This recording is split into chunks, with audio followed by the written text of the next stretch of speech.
Kita tidak akan membiarkan rakyat kita tidak akan biarkan pekerja-pekerja di PHK-kan seenaknya.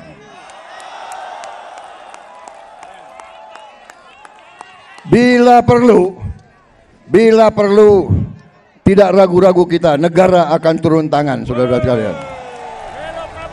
Itulah janji Presiden Prabowo Subianto kepada para buruh yang memadati lapangan Monas dalam rangka memperingati Hari Buruh Internasional atau May Day 1 Mei 2025. Kehadiran seorang Presiden Republik Indonesia pada peringatan Hari Buruh Internasional di Silang Monas, Jakarta merupakan yang pertama kalinya terjadi dalam 60 tahun terakhir ini.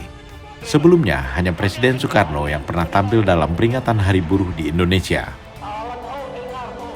Sebagai realisasi atas janjinya itu, Presiden Prabowo akan membentuk Satuan Tugas Pemutusan Hubungan Kerja atau Satgas PHK, serta Dewan Kesejahteraan Buruh.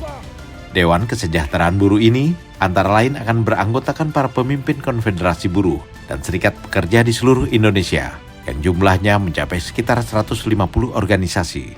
Dengan kata lain, nasib para buruh ini akan diurus oleh para pimpinan buruh sendiri dengan kawalan penuh pemerintah sebagai bentuk kehadiran negara. Pembentukan Satgas PHK dan Dewan Kesejahteraan Buruh merupakan salah satu kado dari Presiden Republik Indonesia kepada para buruh yang sedang memperingati May Day. Prabowo juga mengucapkan terima kasih kepada para buruh yang senantiasa mendukungnya sejak ia maju dalam kontestasi pemilihan presiden pada tahun 2014. Hingga ia mengalami 2 kali kekalahan dalam 2 kali perhelatan Pilpres. Dan kini, setelah Prabowo menjadi presiden, para buruh tetap setia berdiri di belakang Prabowo. Prabowo selalu konsisten membela buruh. Komitmennya untuk memperjuangkan hak-hak buruh tidak lekang oleh panas, tidak luruh oleh hujan. Sehingga poin-poin tuntutan para buruh yang mereka kemukakan pada Hari Buruh Internasional 1 Mei 2025 ini seluruhnya dipenuhi oleh Presiden, termasuk penghapusan sistem outsourcing dan pengesahan rancangan Undang-Undang Perlindungan Pekerja Rumah Tangga atau RUU PPRT. Saudara-saudara sekalian, juga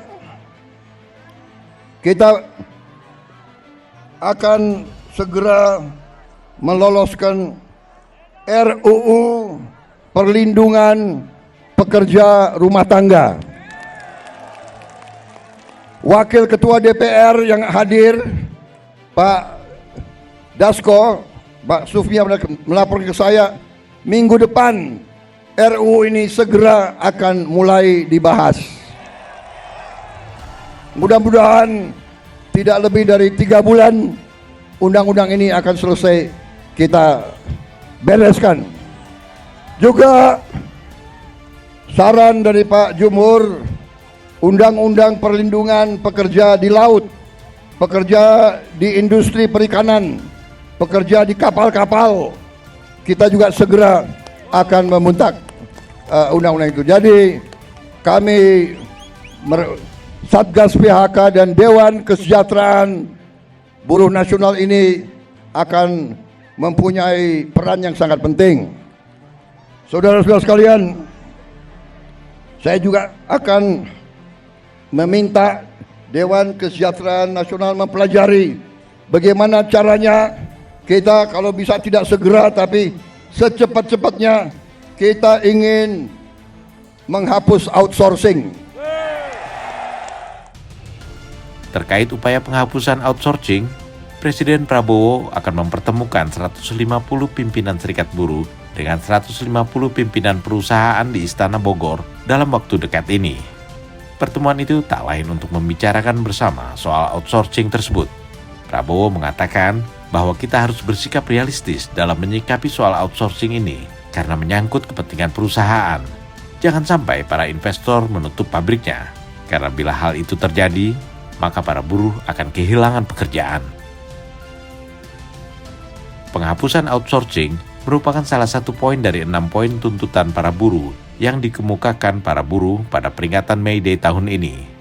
Tuntutan lainnya adalah pengesahan RUU PPRT, revisi Undang-Undang Nomor 13 Tahun 2003 tentang Ketenagakerjaan, realisasi upah layak, pembentukan Satgas PHK, dan pengesahan RUU Perampasan Aset untuk pemberantasan korupsi. Mengenai RUU Perampasan Aset, Presiden Prabowo Subianto menegaskan bahwa dirinya memberikan dukungan penuh terhadap pengesahan RUU Perampasan Aset sebagai bagian dari upaya pemberantasan korupsi. Dan Prabowo pun mengajak para buruh untuk bersama-sama melanjutkan perlawanan terhadap korupsi di Indonesia. Saudara-saudara, dalam rangka juga pemberantasan korupsi, saya mendukung Undang-Undang Perampasan Aset. Saya mendukung. Enak aja, udah nyolong, nggak mau kembalikan aset, gue tarik aja deh itu. Setuju? Bagaimana kita teruskan? Kita teruskan perlawanan terhadap koruptor.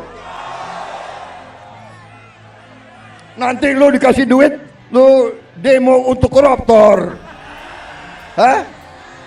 Benar ya? Awas lo. Gue heran di Indonesia ada demo mendukung koruptor, gue heran tuh.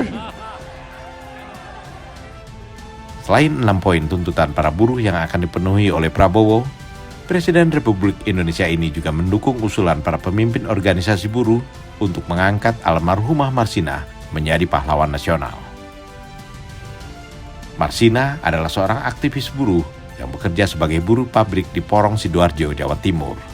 Di tengah aktivitasnya membela hak-hak buruh, Marsina diculik sekelompok orang dan ditemukan terbunuh dengan tanda-tanda bekas penyiksaan berat pada tanggal 8 Mei 1993. Setelah menghilang selama 3 hari, Marsina pun menjadi simbol perlawanan buruh di Indonesia yang gugur dalam perjuangannya.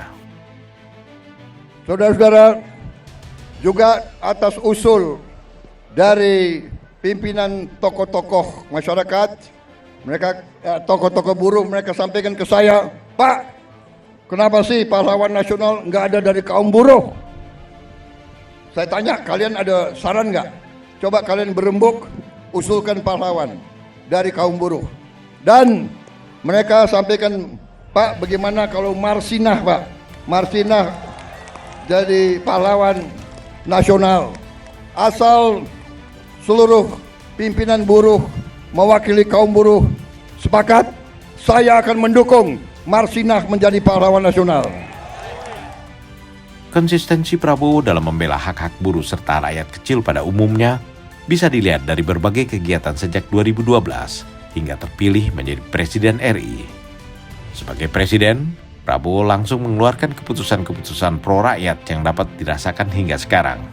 Kompilasi kegiatan Prabowo yang menunjukkan konsistensi dalam membela hak-hak buruh dan meningkatkan kesejahteraan rakyat itu diunggah oleh akun Instagram Indonesia Adil Makmur seperti berikut ini. Negara yang saya bela 30 tahun, saya bertaruh demi nyawa saya untuk republik ini. Berkali-kali saya hampir mati untuk republik. Tahu saya pensiun, saya ingat rakyat saya masih miskin, anak-anak kurang gizi.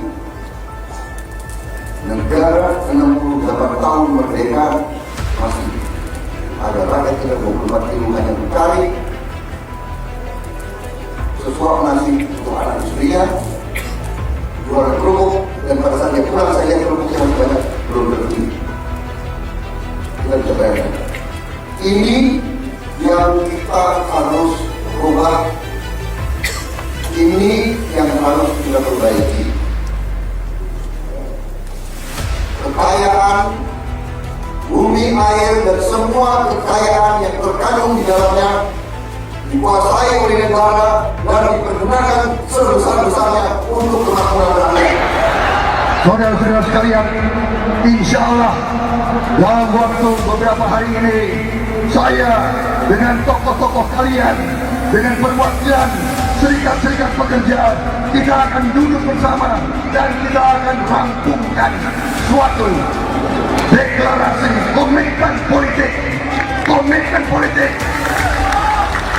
untuk memperjuangkan kepentingan buruh, tani, nelayan, pedagang kecil, buruh guru-guru honorer, orang-orang yang harus diperbaiki hidupnya, diperbaiki kesehatannya. Bismillahirrahmanirrahim. Assalamualaikum warahmatullahi wabarakatuh. Perjanjian bersama antara calon Presiden Republik Indonesia dengan Konfederasi Serikat Pekerja Indonesia. Bismillahirrahmanirrahim. Dengan dilandasi itikat baik dan rasa saling percaya serta komitmen untuk bersama-sama mewujudkan kesejahteraan dan keadilan sosial bagi seluruh rakyat Indonesia.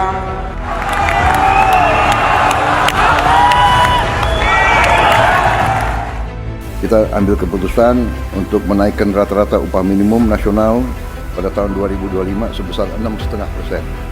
Tahun 2025, akhir 2025, semua anak Indonesia akan dapat makan bergizi. Bahwa kita sudah mulai meluncurkan program cek kesehatan gratis untuk setiap warga negara. Atas petunjuk Bapak Presiden sangat concern terhadap bagaimana pemerintah mencari jalan keluar, terutama berkenaan dengan masalah soalan yang akan menimpa para pekerja di PT Serikat.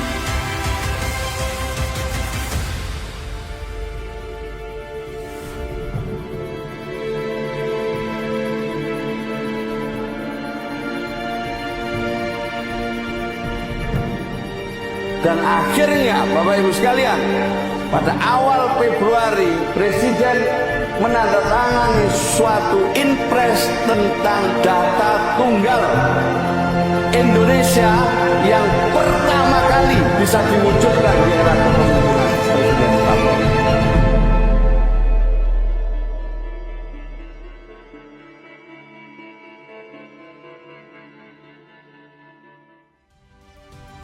Prabowo adalah presiden pembela buruh yang juga dicintai oleh para buruh. Kedekatannya dengan kaum buruh terlihat saat ia masuk ke dalam kerumunan para buruh di Silang Monas sebelum ia berpidato di panggung kehormatan.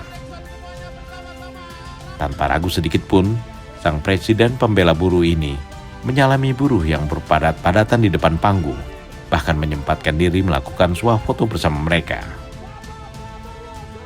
Sebagian buruh yang mengangkat tangannya memberikan hormat kepada presiden justru dimintanya untuk tidak memberikan hormat. Prabowo menurunkan tangan-tangan buruh yang sedang menghormat ini satu persatu. Sebagai informasi, ada sekitar 200.000 buruh yang berkumpul di Silang Monas untuk memperingati May Day tahun ini. Mereka berdatangan secara berombongan dari berbagai pusat industri di seluruh Jabodetabek.